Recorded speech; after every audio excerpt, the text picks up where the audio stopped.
ज्यादा मत बोलो, हर जगह शांत रहने की कोशिश करो, क्योंकि जो शांत रहता है लोग उसी की कीमत करते हैं। मौन में इतनी शक्ति है कि वह किसी को भी आकर्षित कर सकता है। इसी के पीछे का एक गहरा रहस्य हम आज के इस वीडियो में कहानियों के माध्यम से जानेंगे। तो बिना देर किए चलिए उन कहानियों की शुरुआत करते हैं। पहली कहानी, ऊंचे पहाड़ों और हरे भरे जंगलों के बीच बसे एक अनोखे शहर में नितिन नाम का एक आदमी रहता था। नितिन को पूरे शहर में साइलेंस पर्सन के नाम से जाना जाता था। उनके पास एक दुर्लभ उपहार था, बिना एक शब्द कहे लोगों को मोहित करने और आकर्षित करने की क्षमता। उनकी खामोशी बहुत कुछ कहती थी, लोगों को चुंबक की तरह उनकी ओर खींचती थी। नितिन की रहस्यमयी आभा ने उसके रास्ते में आने वाले हर किसी की जिज्ञासा को बढ़ा दिया। कुछ लोग फुसफुसाते थे कि उसने जंगल की आत्माओं के साथ एक समझौता किया है, जबकि अन्य का मानना था कि उसके भीतर शाश्वत शांति का रहस्य छिपा है। अफवाहों के बावजूद एक बात निश्चित थी, नितिन की उपस्थिति का उसके आसपास के लोगों पर गहरा प्रभाव पड़ा। दूर दूर से लोग नितिन की एक झलक पाने के लिए उसकी मूक उपस्थिति के जादू का अनुभव करने की उम्मीद में शहर की यात्रा करते थे। वे उसके साथ मौन बैठे रहते थे और उसकी शांत ऊर्जा का आनंद लेते हुए उन्हें शांति का एहसास होता था। अपनी चुप्पी के बावजूद नितिन एक महान कहानीकार थे। अपनी अभिव्यंजक आंखों और सौम्य हाव भाव के माध्यम से वह नैतिकता और ज्ञान की कहानियां बुनते थे, जिससे उनके श्रोता मंत्रमुग्ध हो जाते थे। उनके पास एक भी शब्द बोले बिना गहन शिक्षा देने का एक तरीका था, जिससे उनके दर्शकों को जीवन पर एक नया दृष्टिकोण मिला। एक दिन रोहन नाम का एक परेशान युवक नितिन की रहस्यमय उपस्थिति में सांत्वना पाने की उम्मीद से उसे ढूंढने लगा। रोहन अपने अतीत के बोझ और भविष्य की अनिश्चितताओं से दबा हुआ था, लेकिन नितिन के बारे में कुछ बात उसे पतंगे की तरह आग की ओर खींच ले गई। जैसे ही रोहन नितिन के पास शहर की ओर देखने वाली कायदार चट्टान पर बैठा, नितिन ने उसे प्राचीन ज्ञान से चमकती आंखों से देखा। एक भी शब्द कहे बिना नितिन ने अभिव्यंजक इशारों की एक श्रृंखला के माध्यम से संवाद करना शुरू कर दिया। प्रत्येक गतिविधि अपनी खुद की एक कहानी कह रही थी। रोहन आश्चर्य से देखता रहा जब नितिन की मूक कहानी उसके सामने खुल गई। नितिन के शरीर के सूक्ष्म बदलावों और उसके हाथों की कोमल हरकत के माध्यम से रोहन ने अपने स्वयं के संघर्षों को प्रतिबिंबित होते देखा, लेकिन उसने मुक्ति और आंतरिक शांति की दिशा में एक रास्ता भी देखा। मौन संवाद के उस क्षण में रोहन को अपने कंधों से एक भार उतरता हुआ महसूस हुआ। ऐसा लग रहा था जैसे नितिन ने अपने भीतर छिपे सच को उजागर कर लिया हो, एक ऐसा सच जिसमें उसे उसके बोझ और डर से मुक्त करने की ताकत थी। नितिन के मौन मार्गदर्शन का कितना गहरा असर हो रहा है, इसका एहसास होते ही रोहन की आंखों में आंसू आ गए। उस दिन के बाद से रोहन अक्सर नितिन की तलाश करता, उसके पास चुपचाप बैठा रहता और वह नितिन के अस्तित्व के ताने बाने में बुने हुए पाठों को आत्मसात कर लेता। नितिन की मूक कहानियों के माध्यम से रोहन को अपने अतीत का सामना करने का साहस, अपने डर का सामना करने की ताकत और वर्तमान क्षण की सुंदरता को अपनाने की बुद्धि मिली। जैसे जैसे समय बीतता गया, शहर को रोहन में बदलाव नजर आने लगा। उन्होंने अब दुनिया का भार अपने कंधों पर नहीं उठाया, इसके बजाय वह अपने कदमों में एक नई चमक और आंखों में चमक के साथ चला। जब रोहन से उसके परिवर्तन के स्रोत के बारे में पूछा गया, तो वह बस मुस्कुराया और नितिन की ओर इशारा किया। वह मौन व्यक्ति, जिसके शब्द किसी भी बोली जाने वाली भाषा से अधिक जोर से बोलते थे, और इसलिए नितिन ने अपनी मूक कहानियां बुनना जारी रखा और अपने गहन ज्ञान और अटूट उपस्थिति से उनके रास्ते में आने वाले सभी लोगों के जीवन को छुआ। शोर और अराजकता से भरी दुनिया में नितिन स्थिरता और शांति के प्रतीक के रूप में खड़े थे और अपने आसपास के लोगों को मौन की शक्ति और शांति के जादू की याद दिलाते थे। तो दर्शकों, चलिए अब हमारे दूसरे कहानी की शुरुआत करते हैं। दूसरी कहानी, मौन की प्रतिध्वनि। हरी भरी पहाड़ियों के बीच बसे एक अनोखे गांव में सुशांत नाम का एक आदमी रहता था। सुशांत पूरे गांव में एक भी शब्द बोले बिना दूसरों को मोहित करने की अद्भुत क्षमता के लिए जाने जाते थे। लोग उसके चारों ओर इकट्ठा हो जाते थे, एक अदृश्य शक्ति द्वारा खींचे जाते थे जो उसकी गहन चुप्पी की गहराई से निकलती थी। सुशांत की खामोशी में इतना वजन था जो किसी भी शब्द से ज्यादा जोर से बयां कर सकता था। उसकी आंखों में इतनी गहराई थी कि मानो उसने सदियों का सुख और दुख, ज्ञान और मूर्खता देखी हो। जब वह गांव के चौराहे पर प्राचीन बरगद के पेड़ के नीचे बैठता था, तो गांव वाले उसके चारों ओर इकट्ठा हो जाते थे। जो उसके चारों ओर की रहस्यमयी आभा का आनंद लेने के लिए उत्सुक होते थे। एक दिन रवि नाम का एक युवक सुशांत के पास आया। उसकी चुंबकीय चुप्पी के पीछे के रहस्य को जानने के लिए उत्सुक था। रवि हमेशा से बकबक करता था और हर पल को अपनी अंतहीन बकबक से भर देता था, लेकिन सुशांत की उपस्थिति में उन्होंने खुद को अजीब तरह से शांत पाया, जैसे कि बोलने मात्र से ही शांति का वह नाजुक कोकून टूट जाएगा जो उनके ऊपर छाया हुआ था। सुशांत ने रवि को अपने पास बैठने का इशारा किया और जब गांव वाले इंतजार कर रहे थे तो उसने अपनी खामोशी के धागों से एक कहानी बुननी शुरू कर दी। उनके हाव भाव बहुत कुछ बयां करते थे।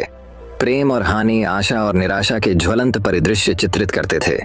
उसकी आंखों में रहस्य की चमक थी जो रवि को अपने विचारों की भूल भुलैया में गहराई तक उतरने के लिए आमंत्रित कर रही थी। जैसे जैसे घंटे बीतते गए, रवि ने खुद को सुशांत की मूक कथा से मंत्रमुग्ध पाया। प्रत्येक विराम, प्रत्येक भाव में ज्ञान का भार था जो उनकी आत्मा की गहराई में प्रतिध्वनित होता था। खाली नहीं थी सुशांत की चुप्पी। यह हजारों अनकही कहानियों की गूंज से गर्भवती थी जो सुनने के इच्छुक लोगों द्वारा उजागर होने की प्रतीक्षा कर रही थी। इसके बाद के दिनों में रवि उस रहस्यमय आर्षी से और अधिक जानने के लिए उत्सुक होकर, जो उसका मूक गुरु बन गया था, गांव के चौराहे पर लौट आया।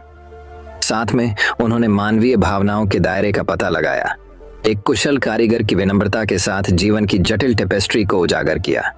सुशांत के मार्गदर्शन से रवि ने सुनने की शक्ति, सहानुभूति की कला और मौन की सुंदरता सीखी।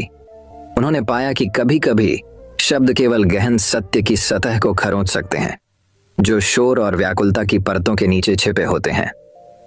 और इस तरह सुशांत की खामोशी की गूंज पूरे गांव में गूंज उठी, जिसने अपने शाश्वत ज्ञान से दिल और दिमाग को छू लिया।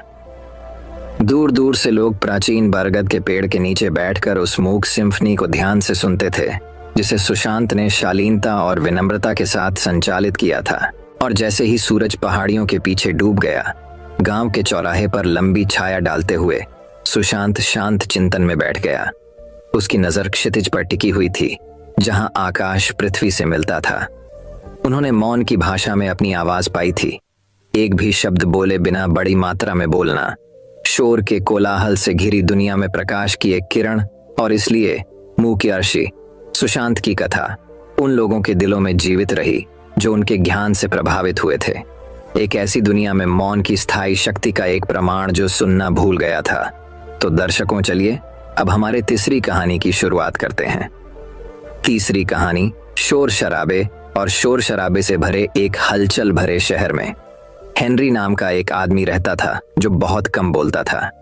हेनरी को एक मूक पर्यवेक्षक के रूप में जाना जाता था जो चुपचाप एक शांतिपूर्ण आभा के साथ अपने दिन बिताते थे, जो उनके आसपास के लोगों को आश्चर्यचकित कर देता था। शब्दों की कमी के बावजूद लोग उनकी ओर आकर्षित होते थे। उनकी गहरी चिंतनशील आंखों के पीछे छिपे रहस्यों के बारे में उत्सुक होते थे। हेनरी की चुप्पी शर्मीलेपन या आत्मविश्वास की कमी के कारण नहीं थी।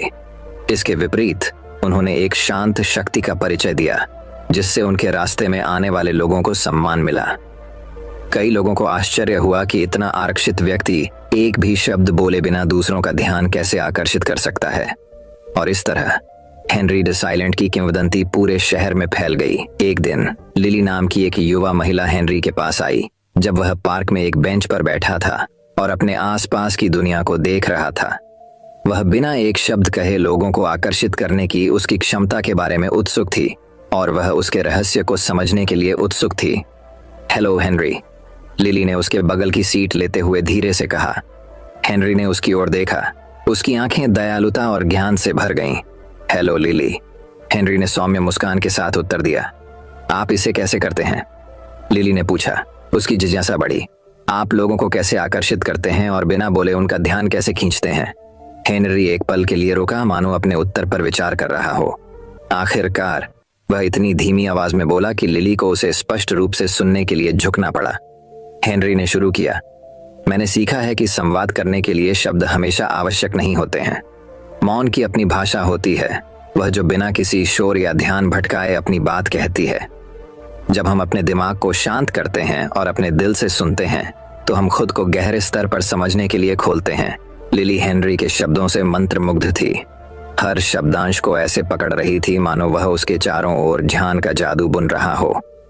उसने महसूस किया कि सच्चा संचार केवल हमारे द्वारा बोले गए शब्दों के बारे में नहीं है, बल्कि हमारे द्वारा व्यक्त की गई ऊर्जा और हमारी उपस्थिति के बारे में है। जैसे जैसे दिन हफ्तों में बदल गए, लिली ने हेनरी के साथ अधिक समय बिताया, उनकी मूक शिक्षाओं को आत्मसात किया और उनके आसपास की दुनिया के साथ बातचीत करने के तरीके को देखा। उसने देखा कि कैसे लोग उसके शांतिपूर्ण व्यवहार और गहन अंतर्दृष्टि से आकर्षित होकर उसकी ओर आकर्षित होते थे। एक शाम जब वे तारों के नीचे बैठे थे, लिली ने अंततः हेनरी से वह प्रश्न पूछने का साहस जुटाया जो उसके दिमाग में चल रहा था। लोगों को आकर्षित करने और उनके जीवन में बदलाव लाने की कुंजी क्या है? लिली ने पूछताछ की। उसकी आंखें मार्गदर्शन की तलाश में थीं। हेनरी ने उसे जानने वाली मुस्कान के साथ देखा। उसकी आंखों में शरारत का भाव झलक रहा था। हेनरी ने उत्तर दिया, महत्वपूर्ण बात यह नहीं है कि हम क्या कहते हैं, बल्कि यह है कि हम दुनिया में कैसे दिखते हैं। यह उस दयालुता में है जो हम प्रदान करते हैं, जो करुणा हम बढ़ाते हैं, और वह सहानुभूति जो हम दूसरों के प्रति दिखाते हैं। जब हम अपने दिल से नेतृत्व करते हैं और अपनी आत्मा से सुनते हैं, तो हमारे पास जीवन को उन तरीकों से छूने की शक्ति होती है जो अकेले शब्द नहीं कर सकते। उन शब्दों के साथ हेनरी ने लिली के दिल में प्रेरणा का बीज बोया, जो उसे आत्मखोज और परिवर्तन की यात्रा पर मार्गदर्शन करेगा। उसने सीखा कि सच्चा संबंध वाक्पटु भाषणों या प्रेरक तर्कों के माध्यम से नहीं, बल्कि प्रामाणिकता और उपस्थिति की शांत शक्ति के माध्यम से बनता है। और इसलिए हेनरी द साइलेंट की किंवदंती जीवित रही। उनकी विरासत को उन सभी लोगों ने आगे बढ़ाया जिनके जीवन को उन्होंने प्यार, समझ और मौन की शक्ति के अपने गहन संदेश से छुआ था। तो दर्शकों, चलिए अब हमारे चौथी कहानी की शुरुआत करते हैं। चौथी कहानी, दिलों को मोहित करने में मौन की शक्ति। एलिसियम के हलचल भरे शहर में सिलास नाम का एक आदमी रहता था। सिलास पूरे शहर में अपनी वाक्पटुता या करिश्मे के लिए नहीं, बल्कि अपनी रहस्यमयी खामोशी की आभा के लिए जाना जाता था, जो उसे जहां भी जाती थी घेर लेती थी। उनकी उपस्थिति रहस्यमय थी, जिस पर शहरवासियों की उत्सुकता भरी निगाहें और फुसफुसाहटें आ रही थीं। अपने शांत स्वभाव के बावजूद सिलास के पास एक छिपी हुई प्रतिभा थी जो उसे बाकी लोगों से अलग करती थी। मौन की शक्ति से दूसरों के दिलों को मोहित करने की क्षमता सिलास को अक्सर शहर के चौराहे पर बैठे हुए चेहरे पर एक शांत मुस्कान के साथ दुनिया को गुजरते हुए देखा जाता था। लोग अपने व्यस्त जीवन में रुककर उन्हें देखते थे। उनकी उपस्थिति में उन्हें एक अजीब सी शांति का एहसास होता था। ऐसा लगता था मानो उनकी चुप्पी बहुत कुछ बोल रही हो, शांति और सुकून का संदेश दे रही हो, जो उनके आसपास के लोगों को गहराई से प्रभावित कर रहा हो। एक दिन एलारा नाम का एक युवा यात्री ज्ञान और मार्गदर्शन की तलाश में एलिसियम पहुंचा। उसने सिलास और अपने मूक व्यवहार से लोगों को आकर्षित करने की उसकी उल्लेखनीय क्षमता के किस्से सुने थे। उत्सुकतावश उसने शहर के चौराहे पर उस रहस्यमय आदमी की तलाश की और उसे एक खिले हुए चेरी के पेड़ के नीचे एक बेंच पर बैठा पाया। सिलास के पास आकर एलारा बोलने से पहले झिझक रही थी। उसे समझ नहीं आ रहा था कि कैसे शुरुआत की जाए। सिलास बस मुस्कुराया और उसे अपने पास बैठने का इशारा किया। वे कुछ क्षणों के लिए मौन बैठे रहे। ऊपर पत्तों की हल्की सरसराहट उनकी मुलाकात को सुखद पृष्ठभूमि प्रदान कर रही थी। आप शोर और अराजकता से भरी दुनिया के बीच चुप रहना क्यों चुनते हैं? एलारा ने आखिरकार पूछा। उसकी आवाज जिज्ञासा से नरम थी। सिलास ने उसकी ओर देखा। उसकी आंखें छुपे हुए ज्ञान से चमक रही थीं। उन्होंने उत्तर दिया, मौन ध्वनि की अनुपस्थिति नहीं है, बल्कि समझ की उपस्थिति है। हमारे दिलों की शांति में हम स्पष्टता और शांति पा सकते हैं, जिसे शब्द अक्सर व्यक्त करने में विफल होते हैं। जैसे ही वे बात कर रहे थे, एलारा ने सिलास की शांत बुद्धि और गहन अंतर्दृष्टि द्वारा निर्देशित होकर दुनिया को नई आंखों से देखना शुरू कर दिया। उसने सीखा कि सच्चे संचार के लिए हमेशा शब्दों की नहीं, बल्कि खुले दिल और सुनने वाले कान की जरूरत होती है। सिलास ने उसे पल में मौजूद रहने का महत्व सिखाया, बिना किसी निर्णय या पूर्व कल्पना के दूसरों को सही मायने में सुनने का। सप्ताह महीनों में बदल गए और एलारा ने सिलास के साथ अपनी बातचीत से खुद को बदला हुआ पाया। वह अपने आसपास के लोगों की भावनाओं और जरूरतों के प्रति अधिक जागरूक हो गई और दयालु हृदय के साथ आराम और समर्थन प्रदान करने लगी। शहरवासियों ने उसमें बदलाव देखा। वे अब उसमें दिखने वाली सौम्य शक्ति और बुद्धिमत्ता की ओर आकर्षित हुए। एक दिन एलिसियम पर एक संकट आ गया, जिससे शहर को भय और अनिश्चितता से विभाजित करने का खतरा पैदा हो गया।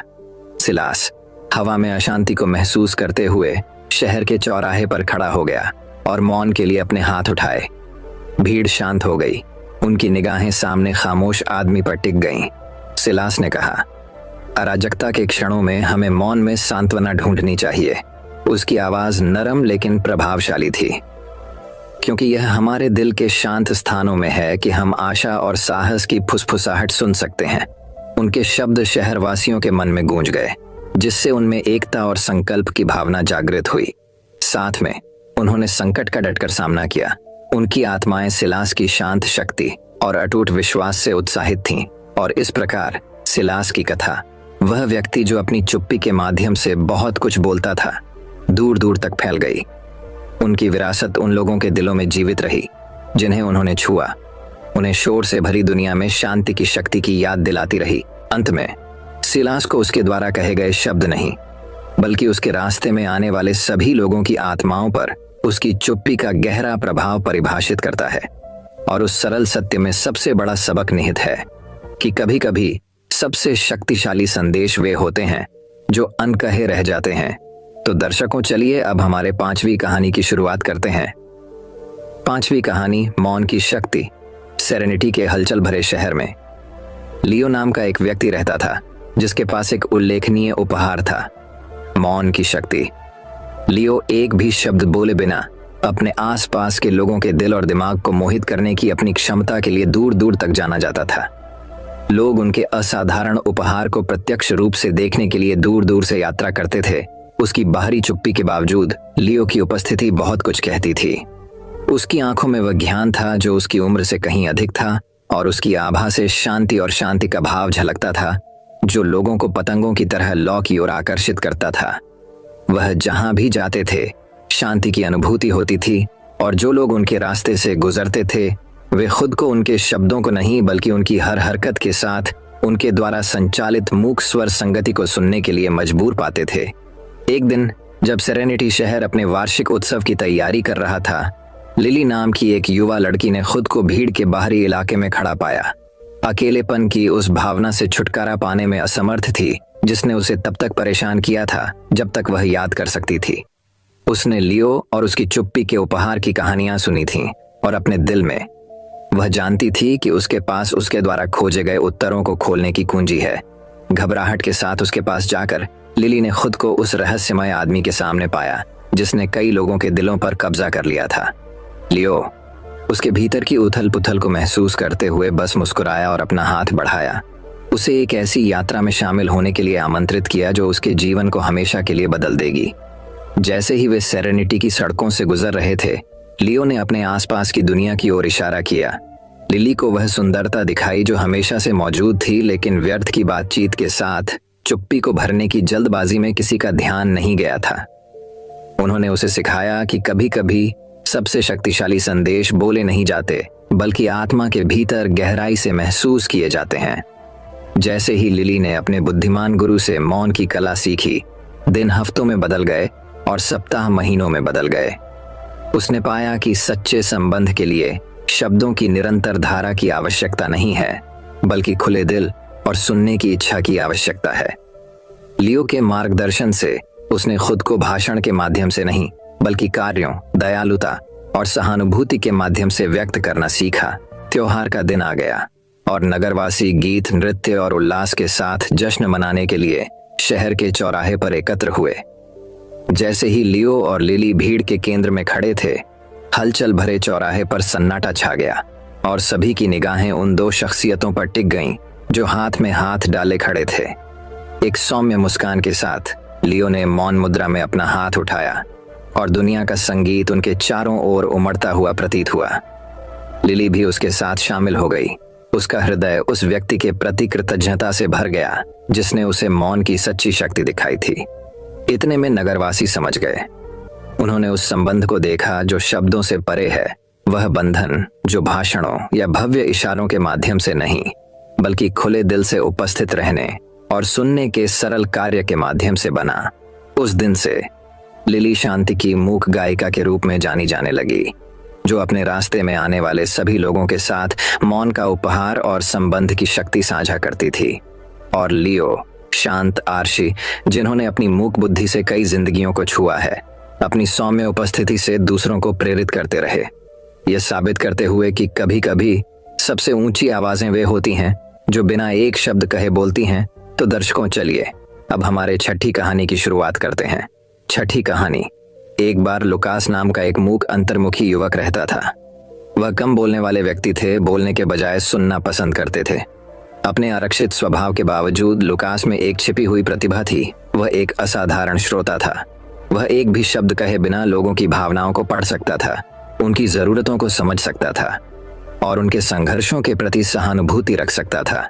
लुकास एक छोटे से गांव में रहता था, जहां लोग हमेशा दूसरों को उनकी शक्ल सूरत या सामाजिक स्थिति के आधार पर आंकने में तत्पर रहते थे।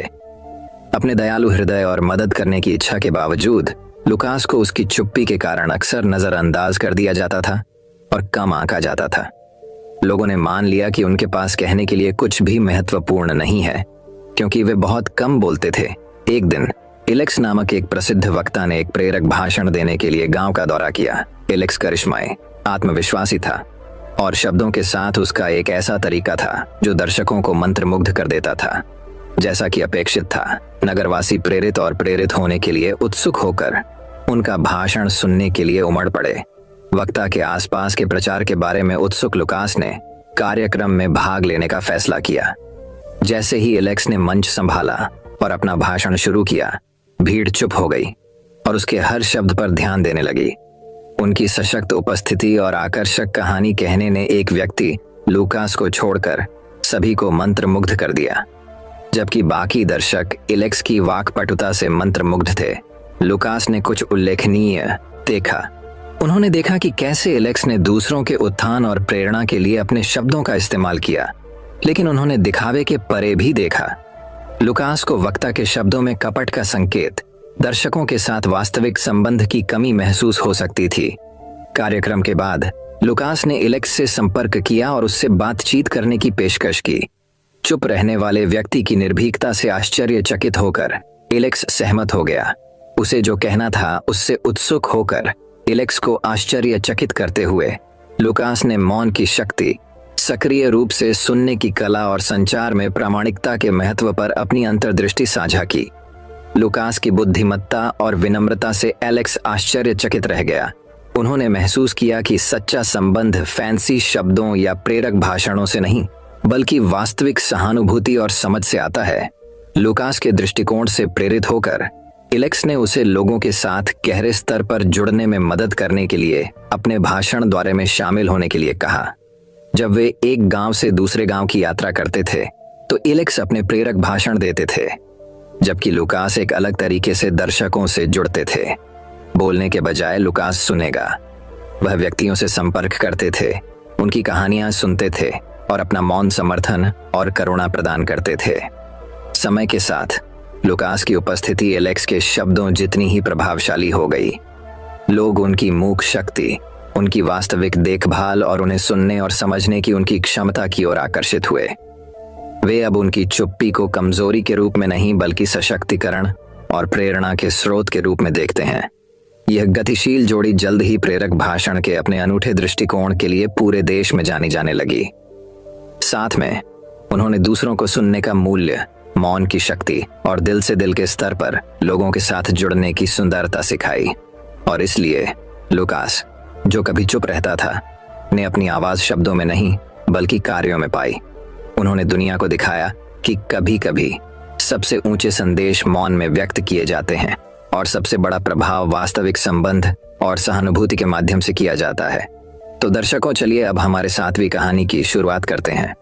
7वीं कहानी, मौन की शक्ति। सेरेनिटी के हलचल भरे शहर में एवरेट नाम का एक व्यक्ति रहता था, जो बिना एक भी शब्द बोले लोगों को मोहित करने की अपनी असाधारण क्षमता के लिए जाना जाता था।